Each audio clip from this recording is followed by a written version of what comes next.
नमस्कार दोस्तों, आप देख रहे हैं एवी स्टार न्यूज और मैं हूं आपके साथ बुलबुल भारद्वाज। शुरू करते हैं बुलेटिन का।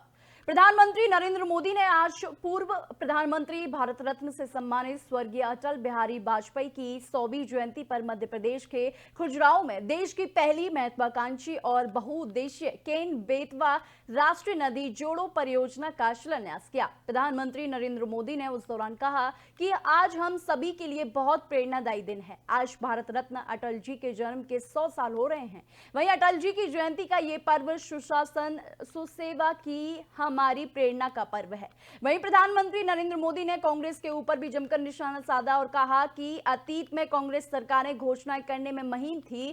कांग्रेस सरकारों के पास योजनाओं को लागू करने की ना तो नीयत थी और ना ही गंभीर था। आज हम पीएम किसान सम्मान निधि योजना का लाभ देख रहे हैं तो मध्य प्रदेश के किसानों को किसान सम्मान निधि की किस्तें मिल रही हैं। ये भी तभी संभव हुआ जब जनधन खाते खोले गए हैं। आगे इन्होंने क्या कुछ कहा, सुनिए। आज हम सभी के लिए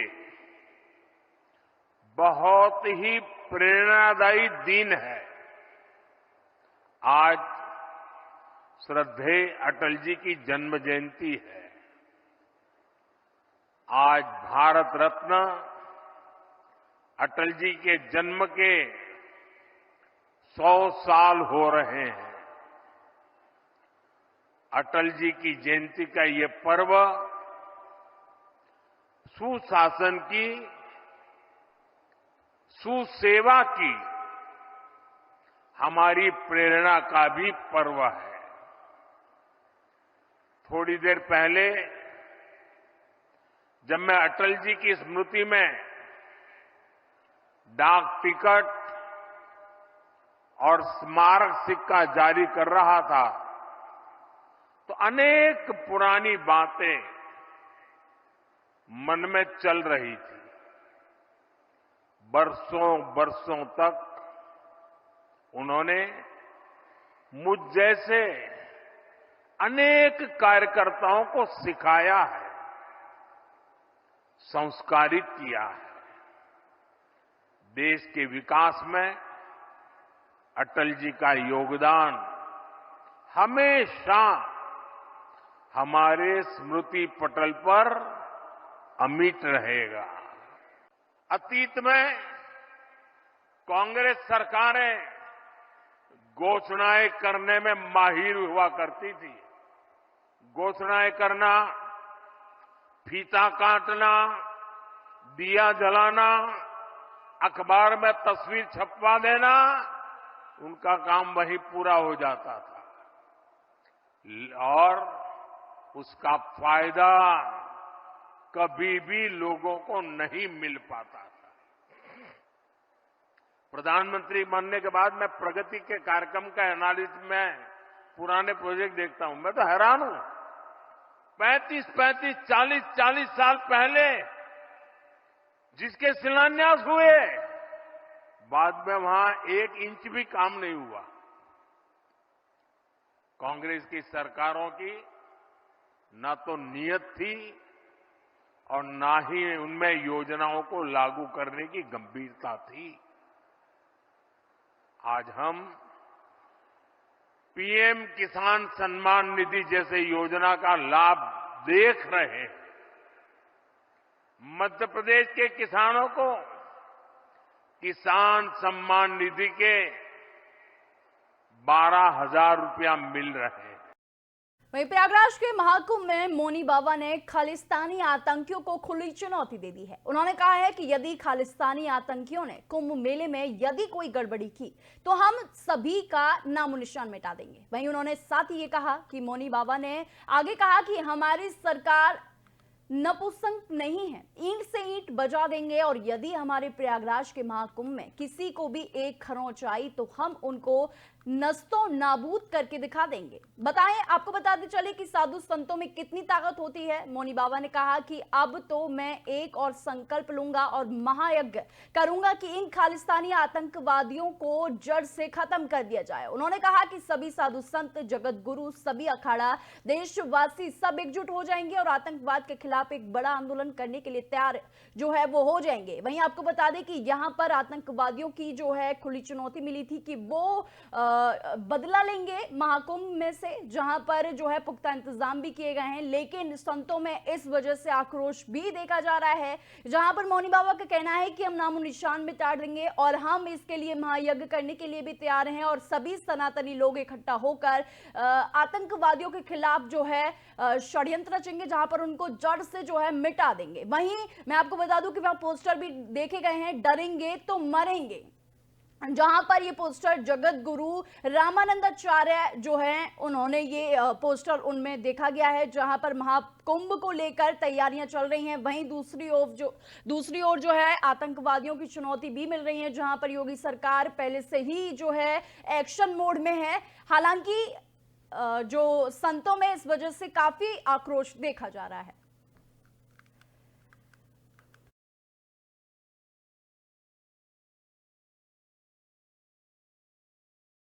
उत्तराखंड में निकाय चुनाव की तारीख का ऐलान हो चुका है। अब आरक्षण की अंतिम सूची पर कांग्रेस सवाल उठा कर रही है। वहीं आपको बता दें कि कांग्रेस प्रदेश अध्यक्ष करण मेहरा ने निकायों में आरक्षण में अनियमितता का आरोप लगा दिया है। वहीं उनका कहना है कि बीजेपी ने अपने हिसाब से सीटें तय की हैं। हालांकि बीजेपी इस आरोप को बेबुनियाद बता रही है। वहीं बीजेपी के प्रदेश महामंत्री आदित्य कोठारी का कहना है कि कांग्रेस के आरोप में कोई आधार नहीं है। कांग्रेस आज मुद्दा विहीन है और उनको प्रत्याशी नहीं मिल पा रहे हैं। कई नगर पालिका और नगर पंचायत ऐसी हैं जहां कांग्रेस प्रत्याशी ढूंढती फिर रही है, लेकिन उनके प्रत्याशी नहीं मिल रहे हैं। वहीं भाजपा में कोई ऐसा निकाय नहीं है जहां 5 से 7 दावेदार ना हो, इसलिए भयभीत होकर कांग्रेस बेबुनियादी आरोप लगा रही है। उन्होंने आगे कहा कि जहां तक रही आरक्षण की बात, तो एक्ट के आधार पर ही तय हुआ है, जहां पर तमाम जानकारी उन्होंने दी है। क्या कुछ कहा उन्होंने, सुनिए। पूरी तरीके से तैयार है। कांग्रेस काफ़ी लंबे समय से होमवर्क भी कर रही थी, आप सबके संज्ञान में है। और बीजेपी ने कल जो आरक्षण में परिवर्तन किए हैं वो बड़ी चालाकी से और बहुत ही धूर्तता के साथ किए हैं। जहाँ जहाँ उनको खुद की कमज़ोरी लग रही थी वहाँ अपने मन मुताबिक किए हैं। यहाँ तक कि कुछ क्षेत्रों में लगातार चौथी बार महिला सीट कर दी गई है। इस तरीके के अनेकों अनियमितताएँ देखने को आ रही है। कई बीजेपी पूरी गंदगी इस इलेक्शन में करने के मूड में दिखाई दे रही है। कांग्रेस के आरोप में कोई आधार नहीं है और कांग्रेस आज मुद्दा विहीन है, उनको प्रत्याशी नहीं मिल पा रहे हैं। कई नगर पालिकाएं, कई नगर पंचायतें ऐसी हैं जहां कांग्रेस ढूंढते फिर रही है, उनको प्रत्याशी नहीं मिल रहे हैं। और भारतीय जनता पार्टी में ऐसी कोई भी निकाय नहीं है जहां हमारे 5-5, 7-7 कम से कम जो है दावेदार हैं। और ये इस बात को दर्शाता है, ये इस बात का लक्षण है कि भारतीय जनता पार्टी आज मजबूत स्थिति में है और भारतीय जनता पार्टी से जो दावेदारी कर रहा है उसको ये पूरा भरोसा है कि भारतीय जनता पार्टी का टिकट का मतलब हम चुनाव जीतेंगे। पूरी तरीके से तैयार है कांग्रेस। भारतीय किसान यूनियन शहीद भगत सिंह के सदस्यों ने कुरुक्षेत्र शहर में किसान आंदोलन 2 के समर्थन और किसान नेता जगजीत सिंह डल्लेवाल के स्वास्थ्य को लेकर कैंडल मार्च निकाला गया। इस कैंडल मार्च में बच्चों ने भी सहभागिता की। वहीं आपको बता दें कि किसान नेता संजीव आलमपुर, संजू नंबरदार और दिलबाग सिंह ने जानकारी देते हुए बताया है कि पिछले काफी लंबे समय से किसान अपनी मांगों को लेकर सड़कों पर हैं, लेकिन ये गूंगी बहरी सरकार उनकी मांगों को नहीं मान रही है और उन पर गोलियां चलाने का काम कर रही है। उन्होंने आगे कहा कि हमारे नेता जगजीत सिंह डल्लेवाल आमरण अनशन पर बैठे हैं, उसकी तरफ भी सरकार कोई भी ध्यान नहीं दे रही है। वहीं संजीव आलमपुर ने हरियाणा के मुख्यमंत्री नायब सिंह सैनी पर भी तंज कसते हुए कहा कि नायब सिंह सैनी की सरकार उनको दिल्ली नहीं जाने दे रही है और उन पर गोलियां चलाई जा रही हैं। उन्होंने सरकार को चेतावनी देते हुए कहा कि वे चाहे जितने भी किसानों पर जुल्म कर लें, लेकिन वे अपना हक जरूर लेकर रहेंगे।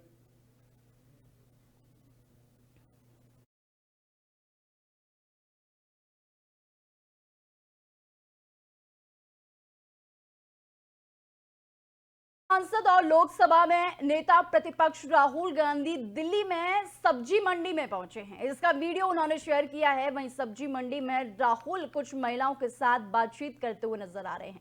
वहीं आपको बताते चले कि उन्होंने केंद्र की नीतियों की आलोचना की। वहीं राहुल गांधी ने कहा कि लहसुन की कीमत 40 रुपए से 400 रुपए पहुंच गई है, जनता महंगाई से परेशान है। वहीं केंद्र सरकार कुंभकर्ण की नींद सो रही है।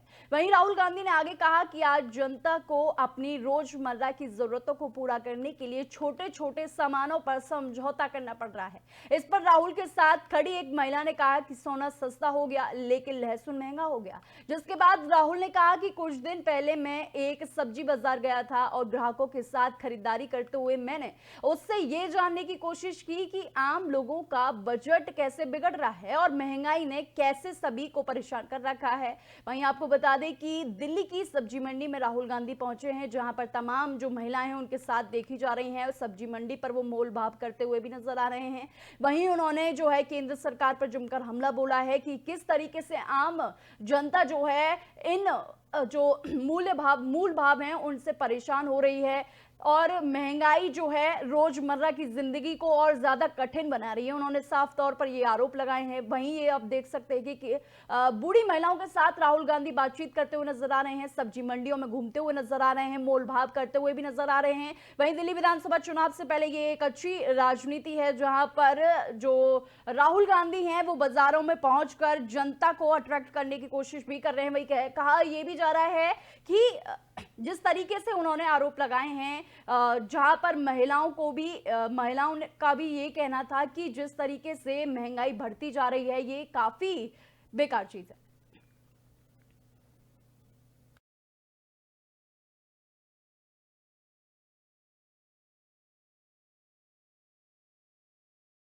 हिमाचल प्रदेश के मशहूर पर्यटक स्थल कुफरी में एक बड़ा हादसा होने से टल गया। दिल्ली से आई टूरिस्ट की एक गाड़ी बर्फ पर स्किड होने के बाद सड़क किनारे रुकी। वहीं गाड़ी का आधे से ज्यादा हिस्सा सड़क से बाहर हो चुका था। वहीं गनीमत ये रही कि गाड़ी सड़क से नीचे नहीं पलटी। वहीं आपको बता दें कि सूचना के अनुसार इस गाड़ी में 5 टूरिस्ट सवार थे जो कि दिल्ली से घूमने के लिए यहां पर आए थे। वहीं जिस जगह गाड़ी रुकी, यदि वहां से गाड़ी नीचे पलट जाती तो ये करीब 300 मीटर गहरी खाई में रुकती। वहीं दूसरा बड़ा हादसा हो सकता था। वहीं सभी यात्री सुरक्षित जो है अभी बताया ये भी जा रहा है कि दिल्ली नंबर की गाड़ी जो है ठियोग साइड से शिमला की तरफ जा रही थी। इस दौरान जैसे ही ड्राइवर ने ब्रेक लगाई तो गहरी जो है गाड़ी स्किड होकर सड़क किनारे जाकर पलटी, जहां पर यह बड़ा हादसा होने से टला है। जहां पर आप देख सकते हैं वीडियो भी इसका सामने आया है, जहां पर अगर गाड़ी थोड़ी सी भी चूक हो जाती या फिर ये पलट जाती तो बहुत बड़ा हादसा हो सकता था। वहीं आपको बता दें कि यहां पर 300 से ज्यादा जो यात्री थे इसमें बैठे थे। देख सकते हैं कि किस तरीके से थोड़ी सी ही चूक हो जाती तो ये बड़ा हादसा हो सकता था।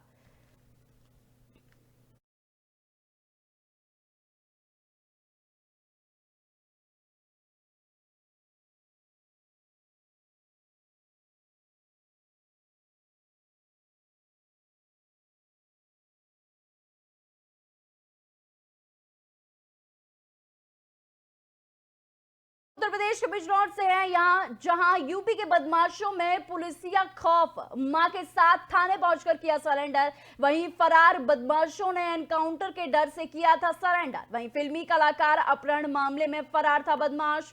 एक्टर अपहरण मामले में अब तक बिजनौर पुलिस ने 9 लोगों की गिरफ्तारी की चुकी है। वहीं आपको बता दें कि मां के साथ थाने पहुंचकर किया सरेंडर, जहां पर ये जो है किडनैप किया गया था। वहीं फरार बदमाश ने एनकाउंटर के डर से किया सरेंडर।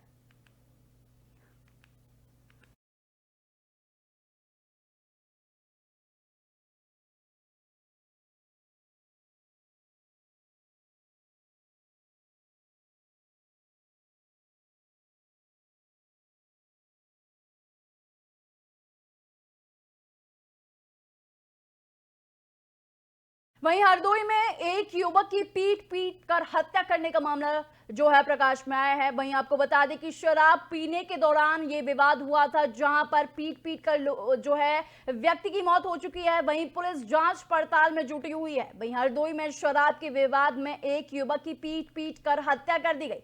बताया जा रहा है कि शराब पीने के दौरान किसी बात को लेकर दोनों के बीच कहासुनी हो गई और कहासुनी विवाद में तब्दील हो गई। वहीं घटना के बाद परिजनों ने गांव के ही 2 लोगों पर आरोप लगाते हुए बताया है कि युवक को टॉर्च चोरी के मामले में थाने में गवाही के लिए ले जाया गया था और लौटते वक्त घटना को अंजाम दिया गया। वहीं पुलिस ने मृतक के शव को पोस्टमार्टम के लिए भेज दिया है और आगे की विधिक कार्रवाई में जुट गई है। जहां आपको बता दें कि ये शराब पीने के दौरान 2 युवकों में जो है मारपीट की घटना हुई, जहां पर एक युवक की मौत हो चुकी है। हमारा भाई था और डरंजे ने चोरी लगा दी चाची को। क्या नाम था भाई का तुम्हारे? भाई का नाम था राम चैतू।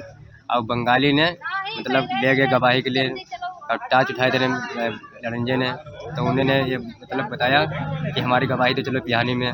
बंगाली ने तो बंगाली आए यहाँ पिहानी में, तो यहाँ से मतलब बंगाली जा रहे थे चुंगी पे, तो वहाँ मतलब दाढ़ी बनवाने लगे। दाढ़ी बनवाई, फिर उधर से आगे पिंटू, तो ये दोनों लोग पिहानी चुंगी पे बहुत मारा। कहानी गंभीर हो कौन गई। कौन मारा? बंगाली ने और पिंटू ने बहुत मारा, दोनों लोग मिल। पुरानी रंजिश के चलते दबंगों ने घर में लगाई आग। जहां आपको बताते चले कि ये श्रावस्ती से खबर आ रही है, जहां पर पुरानी रंजिश के चलते दबंगों ने घर में लगाई आग। 2 मासूम समेत 6 लोगों की किसी तरह निकलकर जो है जान बचाई गई है। वहीं घर में रखा सारा सामान जलकर राख हो चुका है। पुलिस और फायर ब्रिगेड की गाड़ियों ने आग पर काबू पाया। वहीं आगजनी के 1 घंटे पहले 2 पक्षों में हुआ था आपसी विवाद। वहीं आपको बता दें कि पुलिस और फायर ब्रिगेड की गाड़ियां वहां पहुंची। वहीं आगजनी के 1 घंटे बाद दोनों पक्षों में विवाद हुआ। जहां ये थाना सोनवा के रामगढ़ नेवरिया गांव की घटना जो है वो बताई जा रही है। वहीं आपको बता दें कि पुरानी रंजिश के चलते दबंगों ने घर में आग लगाई, जहां पर सारा सामान जो है जलकर राख हो चुका है। वहीं 2 मासूम समेत 6 लोगों की किसी तरह जो है बाहर निकालकर उनकी जान बचाई गई। वहीं घर में रखा हुआ सारा सामान जलकर राख हो चुका था।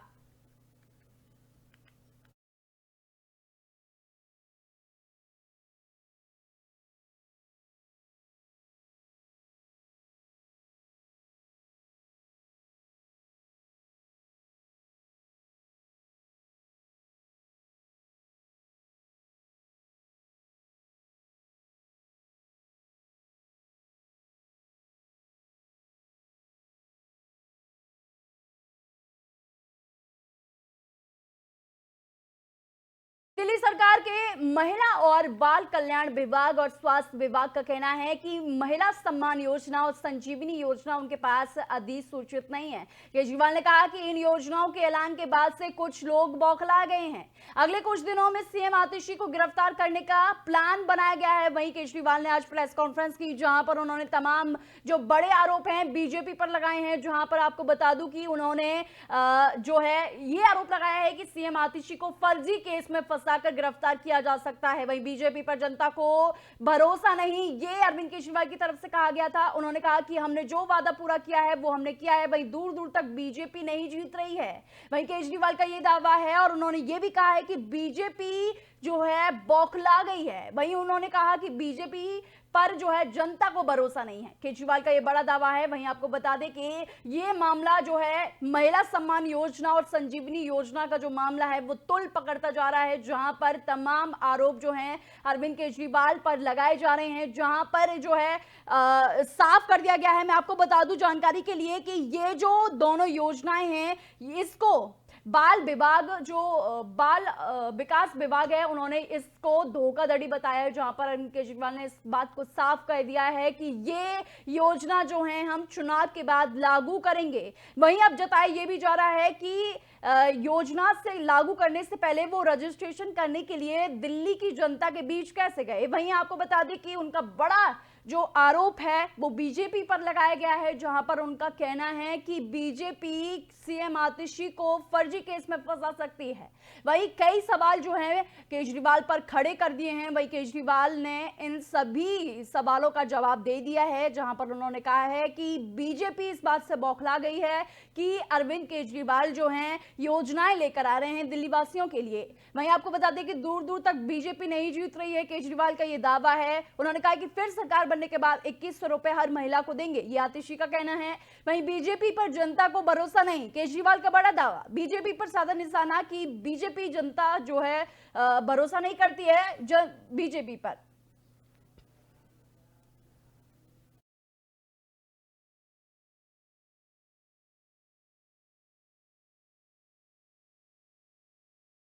बुलेटिन में सिर्फ इतना ही। देश और दुनिया की तमाम खबरों के लिए देखते रहिए एबी स्टार न्यूज।